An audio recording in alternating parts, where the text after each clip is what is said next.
Cool bar എന്നൊക്കെ നമ്മൾ വാങ്ങിക്കുടിക്കുന്ന ആ പെർഫെക്റ്റ് ഷാർജ ഷേക്കിൻ്റെ റെസിപ്പിയാണ് കേട്ടോ ഷെയർ ചെയ്യുന്നത്. ഹായ് ഡിയർ ഫ്രണ്ട്സ്, ഞാൻ അക്ബർ. വെൽക്കം ടു രുചി ലാബ്.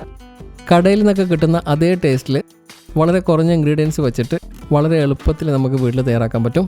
അപ്പോൾ എങ്ങനെയാണ് നമ്മുടെ ടേസ്റ്റി ഷാർജ ഷേക്ക് തയ്യാറാക്കാൻ നോക്കാം. ഷേക്ക് തയ്യാറാക്കുന്നതിന് വേണ്ടിയിട്ട് ഞാനൊരു 3 മീഡിയം സൈസുള്ള ഞാലിപ്പൂവൻ പഴം എടുത്തിട്ടുണ്ട്. ഇതിന് പകരം പൂവൻ പഴം എടുക്കാവുന്നതാണ്. എന്നാൽ പുളിയുള്ള മൈസൂർ പൂവൻ പഴം അഥവാ പാളയംകോടൻ പഴമൊന്നും ഇതിനായിട്ട് എടുക്കരുത്. ഷേക്ക് തയ്യാറാക്കുന്നതിന് വേണ്ടിയിട്ട് മിക്സിയുടെ ജാറിലേക്ക് ആദ്യം തന്നെ അണ്ടിപ്പരിപ്പ് 6 എണ്ണം ചേർക്കണം. ഇതുപോലെ 1/4 കപ്പ് വെള്ളത്തിൽ സോക്ക് ചെയ്തിട്ട് ചേർത്ത് കൊടുക്കാം. ഇനി ജാർ അടച്ച് ഇത് നന്നായിട്ടൊന്ന് അടിച്ചെടുക്കണം. അണ്ടിപ്പരിപ്പിന് പകരം കപ്പലണ്ടിയും ചേർക്കാവുന്നതാണ്. ഇതിലേക്കിനി പഴം ചേർത്ത് കൊടുക്കാം. മധുരത്തിന് വേണ്ട പഞ്ചസാര കൂടി ചേർക്കാം. ഞാൻ 4 ടേബിൾ സ്പൂൺ എടുത്തിട്ടുണ്ട്. ഇത് അത്യാവശ്യം മധുരം ഉണ്ടാവും. മധുരം കുറച്ച് മതിയെങ്കിൽ അല്പം കുറയ്ക്കാം. നമുക്കിതിലേക്ക് ഇനി ബൂസ്റ്റ് ചേർത്ത് കൊടുക്കണം. ഇതുപോലെ 5 രൂപയുടെ പാക്കറ്റിൽ വാങ്ങിക്കാൻ കിട്ടും.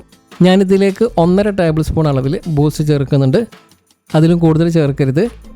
ഇതിന് പകരം ഹോർലിക്സും ചേർക്കാവുന്നതാണ്. പക്ഷേ ബൂസ്റ്റാണ് കുറച്ചും കൂടി നല്ലത്. ബൂസ്റ്റ് ചേർത്ത് കഴിഞ്ഞാൽ ഒരു സ്പെഷ്യൽ ടേസ്റ്റാണ്. ഇനി അഥവാ ഇല്ലാന്നുണ്ടെങ്കിൽ അത് സ്കിപ്പ് ചെയ്യാം. ഇനി നമുക്കിതിലേക്ക് കട്ടപ്പാൽ അഥവാ പാല് ഫ്രീസറിൽ വെച്ച് നന്നായിട്ട് കട്ടയാക്കി എടുത്തിട്ട് ഉടച്ചെടുത്തത് ചേർത്ത് കൊടുക്കാം. ഇനി ഇത് നല്ല ഫൈനായിട്ട് അടിച്ചെടുക്കണം. ഞാൻ 2 കപ്പ് അഥവാ 1/2 ലിറ്റർ പാലാണ് എടുത്തിട്ടുള്ളത്. പാക്കറ്റ് പാലാണെങ്കിൽ തിളപ്പിക്കേണ്ട ആവശ്യമില്ല. അല്ലാത്ത പാലാണെങ്കിൽ തിളപ്പിച്ചാറിയതിന് ശേഷം ഫ്രീസ് ചെയ്തെടുക്കുക. വേണമെന്നുണ്ടെങ്കിൽ ഇതിൻ്റെ കൂടെ കുറച്ച് ഐസ്ക്രീമും കൂടി ചേർക്കാവുന്നതാണ്. കട്ടകളൊന്നും ഇല്ലാതെ നല്ല ഫൈനായിട്ട് അടിച്ചെടുക്കണം. നമ്മുടെ ഷാർജ ഷേക്ക് റെഡി ആയിട്ടുണ്ട്. ഇനി ഇതൊരു സെർവിങ് ഗ്ലാസ്സിലേക്ക് മാറ്റാം. ഷാർജ ഷേക്കൊക്കെ നല്ല തണുപ്പോട് കൂടി തന്നെ സെർവ് ചെയ്യണം. എന്നാലാണ് അതിൻ്റെ കറക്റ്റ് ടേസ്റ്റ് കിട്ടുക. ഇതുപോലുള്ള ടേസ്റ്റി റെസിപ്പികൾക്ക് വേണ്ടിയിട്ട് രുചി ലാബ് ചാനൽ സബ്സ്ക്രൈബ് ചെയ്യുക. അതുപോലെ തന്നെ വീഡിയോ ഇഷ്ടമായിട്ടുണ്ടെങ്കിൽ ഒന്ന് ലൈക്ക് ചെയ്യുക, മറ്റുള്ളവരിലേക്ക് ഷെയർ ചെയ്ത് കൊടുക്കുകയും ചെയ്യുക. നമ്മൾ മുമ്പ് ചെയ്ത നല്ല ഫീഡ്ബാക്ക് കിട്ടിയിട്ടുള്ള കൂൾ ഡ്രിങ്ക്സിൻ്റെ വീഡിയോസാണിത്. ഈ ലിങ്കിൽ ക്ലിക്ക് ചെയ്ത് കാണാം. അപ്പോൾ നിങ്ങൾ ട്രൈ ചെയ്തിട്ട് ഫീഡ്ബാക്ക് കമൻറ്റിലൂടെ അറിയിക്കാൻ മറക്കരുത്. മറ്റൊരു വീഡിയോ ആയിട്ട് കാണാം. Thank you so much for watching.